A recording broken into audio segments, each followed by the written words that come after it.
មិននេះទទួលព័ត៌មានថ្មីពីផ្លូវជាតិលេខ4បាទផ្លូវជាតិលេខ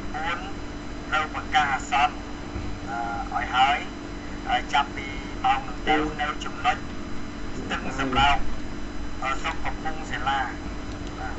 ស្រុកកំពង់សិលាខេត្តកោះកុង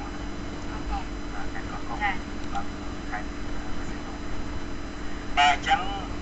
មិននេះអាជ្ញាធរបានជូនដំណឹងថាទឹកដែលដាក់ក្នុងវាស់សម្រាប់វាស់មើលមិននេះគឺពីមុនពេលនឹងបន្តិចគឺនៅប៉ុណ្ណឹងប៉ុន្តែឥឡូវនេះឡើងមកដល់លើហើយឡើងផុតមកលើហើយមកដល់ស្ពានហើយបាទអញ្ចឹងនៅចន្លោះម៉ោងចាប់ពីម៉ោង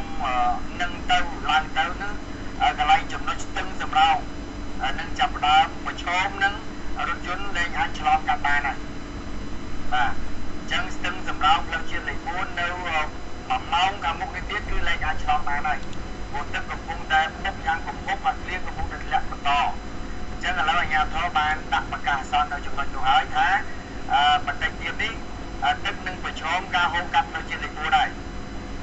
ហើយបងប្អូនដែលធ្វើដំណើរទៅខេត្តបរសែននោះអាចវាងទៅខាងខេត្តកំពតវិញទៅកំពតបាទអញ្ចឹងនេះខាងអាជ្ញាធរផ្លូវជាតិលេខ4បានជូនដំណឹងប្រាប់ពីការពារទុកជាមុនផ្លូវជាតិលេខ4អាចប្រឈមនឹងការលិចនៅពេលខាងមុខនេះហើយបាទជូនដំណឹងប៉ុណ្ណឹងចុះ